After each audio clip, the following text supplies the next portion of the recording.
지난 시간에 죄송합니다. 지난 시간에 우리 6장 15절 말씀 참 놀라운 말씀입니다. 6장 15절 우리가 다시 한번 이 시간에 생각해야 합니다. 지금 말이지요.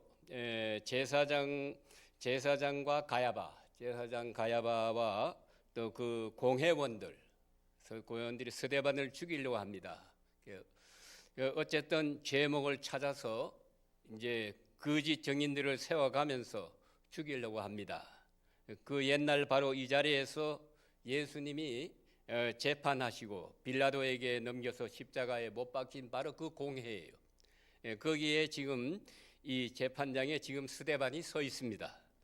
그야말로 지금 생사의 기로에 있어요. 그래서 저들은 지금 스데반을 죽이려고 그렇게 지금 노려보고 있고 그 앞에서 지금 스데반이 서 있는 겁니다. 그런데 그 로마 법에 의하면요, 사람을 죽이려고 사형을 할 때 죽일 때는 절대로 유대 사람의 특권이 없고 로마 사람들의 법에 의해서 따라서 로마 사람들의 허락이 떨어져야 집행을 할 수 있는데 이 사람들은 그게 안 됐어요. 지금 유대 사람 지금 어떤 경우라도 사형 집행하면 안 되게 돼 있습니다. 안 돼 있는데 그게 이제 법이에요. 그런데 얼마나 격분하고 얼마나 분했는지 그거 노가 바로 터져가지고요. 그런 생각이 전혀 없어. 그러니까 너 죽고 내 살자가 아니라 너 죽고 내 죽자 막 이런 식이에요. 이렇게 아주 분노가 아주 격해 있는 그런 상황입니다. 그런 것을 지금 스데반을 노려보고 스데반은 여기서 서 있는데 그 얼굴이 천사의 얼굴 같았더라고요. 그러니까 우리가 그 현장을 한번 잘 이렇게 생각을 해보세요. 오늘 우리는 때때로 칭찬받으면서 칭찬하고 또 고맙다고 인사하면 또 대신 우리 고맙다고 이렇게 우리가 대응을 합니다만은 그러나 미움을 받으면서 사랑하고 핍박을 받으면서 기도하고 이것도 어려운 일이지만은 더 어려운 것은요 내 마음가짐이에요. 저 사람이 나를 미워합니다. 미워할 때 그걸 알면서 반갑게 대해야 돼요. 그 사람이 돌아다니면서 못된 험담하고 있다는 건 내가 다 알고 있어요. 그래도 만나면 반갑습니다 인사를 해요. 이거는 정말로 연출이 아니에요. 쇼가 아닙니다. 마음에서부터 우러나는 거예요. 그래서 그들을 불쌍히 여기는 마음입니다. 그러나 그보다 더 중요한 것은 내 자신을 잘 컨트롤해야 돼요. 그러니까 내 자신, 저 사람이 아무리 나를 미워한다 해도 나는 저를 미워하지 않아요. 미워하는 사람 되고 싶지 않아요. 그래서 세상이 아무리 거꾸로 가든 바로 가든 간에 내 마음은 고요해요. 어떤 형편이든지 나는 조용합니다.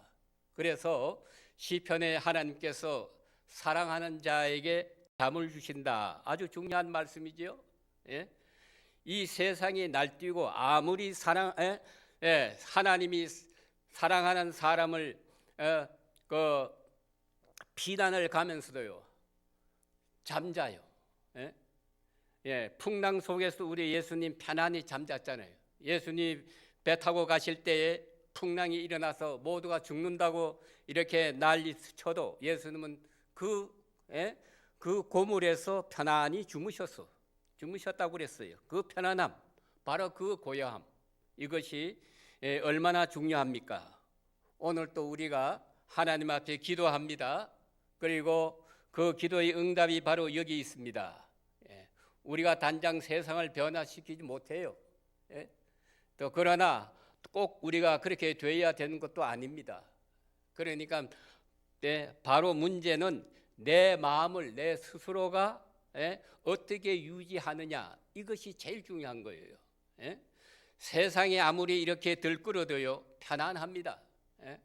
나는 나를 향해 돌을 던지려고 하지만은 스데반은 하늘을 우러러보면서 그 마음이 편안합니다. 그래서 오늘 성경의 공회 앞에 선 이 스데반의 얼굴이 천사의 얼굴과 같더라. 그랬어요. 그리고 그는 여기서 1장 설교를 합니다. 이것은 사도행전 7장 전장에 걸쳐서 이렇게 기록이 되어 있고요. 결국은 이 7장 끝에 가서 보면은 스데반이 돌에 맞아 죽습니다. 그런데 이렇게 순교를 앞에 놓고 죽음을 각오하고 자기를 죽이려고 하는 사람들을 상대해서 지금 설교를 합니다. 그 경쟁한 일이 아닙니까? 그야말로 영감이 있고 권세가 있고 능력이 있는 설교예요. 그러니까 한마디 한마디가 아주 유언적이라고 볼 수가 있습니다. 그래서 이것이 바로 그리스도인의 모습입니다. 하나님의 사람의 얼굴입니다. 참으로 중요한 아주 모델이에요. 그래서 오늘 여기 보면은 아주 차분하게 논리적으로 설교를 합니다. 그 설교 맨 처음 보세요. 오늘 본문대로 대제사장이 이르되 이것이 사실이냐 할 때 스데반의 입을 열어서 말합니다. 여러분 부형들이여, 들으소서 하고 맨 처음에 아브라함을 예를 듭니다. 이 아브라함은요, 저 사람들도 아브라함을 존경합니다. 그리고 아브라함을 사랑합니다. 아브라함의 믿음을 아주 믿음의 조상이라고 그렇게 생각들 하고 있어요. 이 아브라함에 대해서 저들은 아주 높은 긍지를 가지고 있습니다. 그러니까 이 아브라함을 스데반이 예를 들어서 지금 설교하는 거예요. 그러니까 저들이 이미 알고 있는 이 믿음의 조상에 대해서 지금 말합니다. 오늘 본문에 이 말씀을 정리하면은 이런 말씀이에요. 구약을 신약화하는 겁니다. 구약을 신약화. 그러니까 구약의 역사를 신약의 관점에서 보는 거예요. 그러니까 예수 그리스도 관점에서 예수를 중심해서 보는 이 시각을 말하는 것입니다. 그래서 오늘 이렇게 보면은요, 스데반의 그 신학적 논리는 대단히 중요한 겁니다. 정말 여기서 바울 신학이 나오거든요. 그런 거로 스데반은 죽었지만은 스데반의 신학은 바울이 이어가고 있는 거예요. 그러니까 스데반은 죽었지만은 바울을 제자 삼았어요. 그렇게 아주 신학적으로 해석을 합니다. 이제 구약을 들어서 말할 때 아브라함을 말합니다. 여러분, 이걸 우리가 아셔야 돼요. 이 담대함이라는 것이요, 뭐 소리치는 데 있는 것도 아니에요. 완력에 있는 것도 아닙니다. 사실 고함 지를 때가 사람이 제일 약해요. 마음이 약할 때입니다. 가장 큰 담력은요, 소리가 없어요. 그리고 편안해요. 그 큰 위대한 힘은 바로 여기에 있는 것입니다. 천사의 얼굴을 하고 조용하게 하나님 말씀을 전합니다.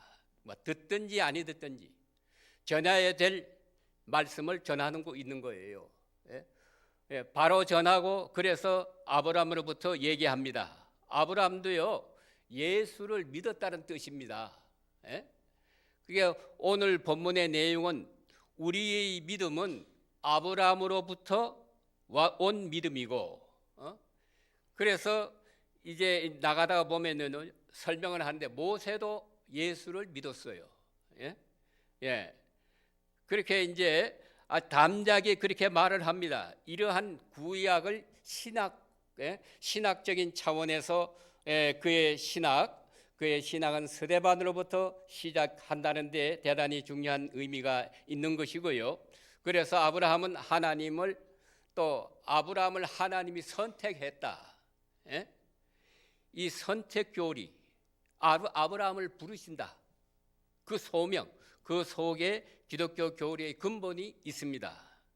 또 그리고 하나님께서 아브라함을 부르듯이 우리를 부르고 있는 것입니다. 부르면서 약속의 땅을 지시합니다. 내게 보일 땅으로 가라. 여기서 우리가 믿음이 뭐냐? 현장에서 옮기는 거예요. 현장에 그대로 있으면 안 돼. 약속을 바라보고 현장을 떠나는 것이 바로 그것이 믿음이에요. 그래 보세요. 지금 가야바 대제사장 또 바리새 교인 이들이 약속의 땅을 바라보는 사람들이에요. 예? 그러나 저들은요 아주 고정관념에 매여 있고 그걸 떠나지 못해요. 자기 기득권에서 떠나지를 못합니다. 그래서 그 현장을 떠나지 못함으로 예수를 영접하지 못해요. 그래 오늘 그런 사람들이 많잖아요. 예수를 믿어요. 교회 생활도 합니다. 교회 봉사도 합니다. 그러나 옛 생활 양식이 거기에서 헤어나지 못해요. 그러면 신앙이 자라지 못해. 매일 그 자리예요. 오늘 고향을 떠나지 못했다 이 말입니다. 그래서 항상 거기서 우리가 맴돌아요. 오늘 여기 하나님께서 말씀하십니다. 지시할 땅으로 가라. 말할 뿐만 아니라 갈 바를 알지 못하고 갔다. 이것도 중요한 것입니다. 발붙일 만한 땅이 없었어요. 오직 신령한 세계에 대한 믿음만 가지고 떠났습니다. 그렇기 때문에 이 땅은 사실 생각해 보세요. 우리가 사는 이 땅은 지나가는 거예요. 이 땅에 너무 집착하면요 바른 신앙생활하기 어렵습니다. 우리가 열심히 있고 애를 쓰면서도요 이 세상에 대해서 너무 집착하지 말아야 돼요. 거기에 집착에 있으면은 이거 우리 신앙이 바로 자라지 못합니다. 그렇게 오래 있을 것도 사실 못 되잖아요. 우리의 거처는 임시로 있는 거예요. 고향을 떠나 친척과 형제를 떠나라. 이것이 뭡니까? 아주 냉정하라 그 말이에요. 고향 친척 이거 안 되지요. 그리고야 바른 신앙 생활을 할 수가 있지요. 하나님께서 자식을 또 주마 약속을 하셨고 땅을 준다고 약속을 했고 이 두 가지 약속을 하고 내가 줄 땅으로 가라. 이거는 아주 하나님께서 일방적인 약속입니다. 아브라함에게 물어보는 것도 아니에요. 고향을 떠나라. 땅을 주마. 이게 하나님의 말씀입니다.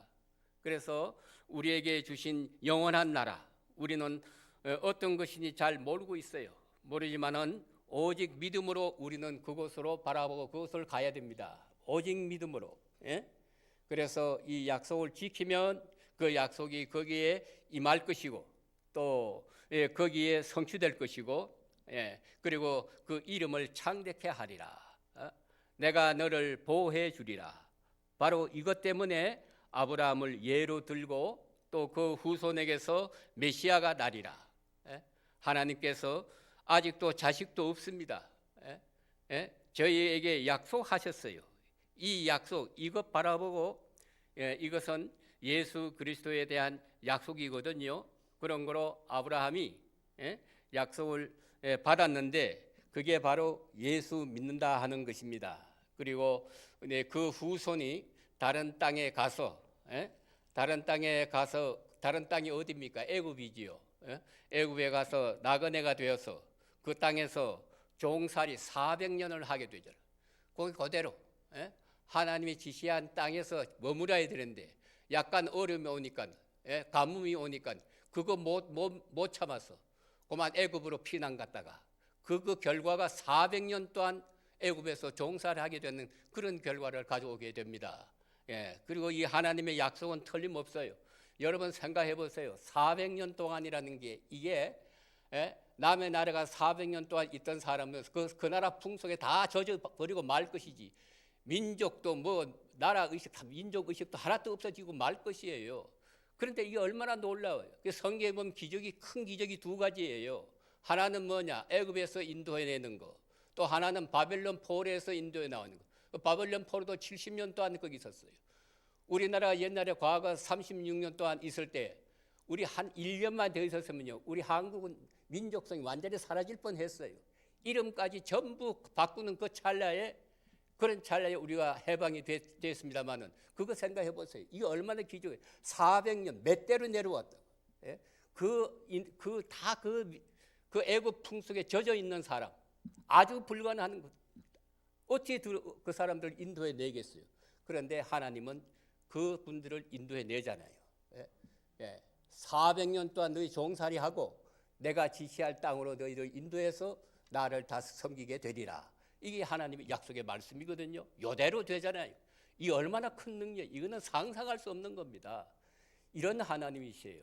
예, 그래서 오늘 또 우리가 스데반의 그 귀한 능력 있는 모습을 다시 한번 생각하고 아브라함의 믿음 우리가 본닮아서 오늘 또 오직 믿음으로 하늘나라를 바라보면서 하루하루 주 안에 승리하는 복된 은혜의 삶이 되시기를 주의 이름으로 축원합니다. 예, 기도드리겠습니다. 은혜로우신 아버지 하나님, 오늘 아침에도 이렇게 나올 수 있게 건강 주시고 믿음 주시고 평화도 주시고 주 은혜 가운데서 하루를 시작하게 해주신 하나님 진심으로 감사합니다. 우리 마음으로 많은 무거운 짐이 있습니다. 근심 걱정도 있고 답답함도 있고 더욱더 위기를 느끼고 있습니다. 아버지 하나님, 이렇게 어려운 세대에 조용하게 오늘 또 예배 드릴 수 있게 해주심을 감사드립니다. 주여, 이 자유가 그대로 이어질 수 있게 하여 주시옵소서. 우리 생이 다하도록 이어지게 하시고 오늘 스데반처럼 담대한 모습, 그 능력, 그것을 우리가 본받게 하여 주시고 아브라함의 믿음, 오직 약속의 믿음을 믿고 순종하는 것처럼 우리도 말씀 위에 바로 서고 이 말씀 속에 감격하고 주시는 능력에 따라서 오늘 또 증거하며 승리하는 생활 되게 하여 주시옵소서. 우리 모든 성도들도 지켜주시고 또 목사님 오늘 일정도 구비해 살펴 주시옵소서. 오늘 하루의 모든 삶을 주님께 의탁하옵고 예수님의 이름으로 간절히 감사하며 기도합나이다. 아멘.